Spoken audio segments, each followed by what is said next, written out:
Home ground వాంఖేడలో Mumbai Indians మళ్లీ చిత్తుగా ఓడిపోయింది. ఏకపక్షంగా సాగిన మ్యాచ్లో పంజాబ్ కింగ్స్ సూపర్ విక్టరీ కొట్టింది. ఏకంగా 7 వికెట్ల తేడాతో విజయం సాధించింది. డికాక్ సెంచరీ చేసినా ఫలితం లేకపోయింది. మరోసారి బుమ్రా వికెట్లెస్గా నిలిచాడు. ఐపీఎల్ 19th సీజన్లో పంజాబ్ అదిరిపోయే ఆటతో ఆకట్టుకుంటోంది. గ్రౌండ్ ఏదైనా ప్రత్యర్థి ఎవరైనా దుమ్ము రేపుతోంది. ఇప్పటి వరకు ఒక్క మ్యాచ్ కూడా ఓడని పంజాబ్ ముంబై పైన జైత్రయాత్రను కంటిన్యూ చేసింది. కింగ్ ఎక్కడైనా కింగ్ అన్నట్లుగా వాంఖడేలోనూ చెలరేగిపోయింది. వార్ వన్ సైడ్ చేసి పారేసింది. అటు బ్యాటింగ్ ఇటు బౌలింగ్తో ముంబై ఇండియన్స్కు ఇచ్చి పడేసింది. 7 వికెట్ల తేడాతో సూపర్ విక్టరీ కొట్టింది. ప్రభ్ సిమ్రన్ సింగ్, కెప్టెన్ శ్రేయాస్ అయ్యర్ విధ్వంసంతో పాయింట్ల లిస్టులో టాప్ ప్లేస్కు దూసుకెళ్లింది.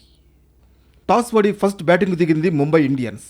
పవర్ ప్లేలో ఎక్కువ వికెట్లు తీసి ముంబైని ఒత్తిడిలోకి నెట్టొచ్చు అనుకున్న పంజాబ్ వ్యూహం ఆరంభంలో వర్కౌట్ అయింది. కేవలం 12 పరుగులకే 2 వికెట్లు కోల్పోయింది. రికల్టన్ 2 పరుగులు, సూర్యకుమార్ యాదవ్ డకౌట్ కావడంతో ముంబై కష్టాల్లో పడినట్లు కనిపించింది. అయితే రోహిత్ శర్మ ప్లేస్లో ఫైనల్ టీంలోకి వచ్చిన క్వింటన్ డికాక్ రెచ్చిపోయాడు. ఆరంభం నుంచే దూకుడుగా ఆడుతూ స్కోరు పెంచాడు.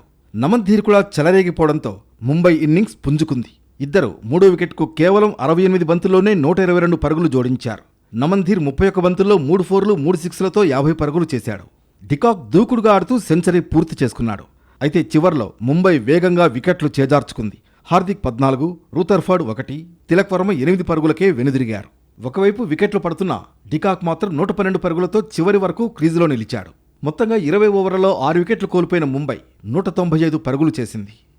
196 పరుగుల టార్గెట్ ఛేజింగ్లో పంజాబ్ కింగ్స్ కూడా తడబడింది. 45 పరుగులకే opener Priyansh Arya, Cooper Connolly out అయ్యారు. ఆ తర్వాత క్రీజులోకి వచ్చిన ప్రభ్ సిమ్రన్ సింగ్, శ్రేయాస్ అయ్యర్ అద్భుతమైన బ్యాటింగ్తో అదరగొట్టారు.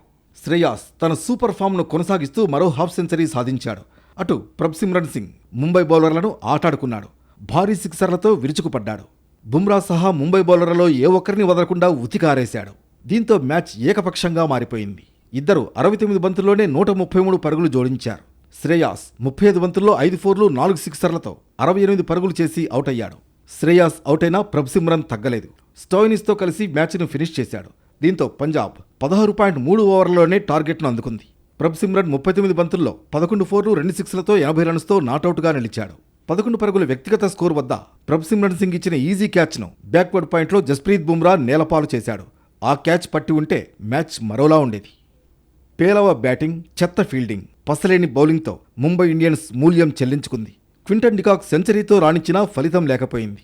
పవర్ ప్లేలో స్లోగా ఆడటం, స్లాగ్ ఓవర్లలో వేగంగా పరుగులు చేయకపోవడం ముంబై పతనాన్ని శాసించింది. ఇక ఈ విజయంతో పంజాబ్ పాయింట్ల పట్టికలో టేబుల్ టాప్గా నిలిచింది.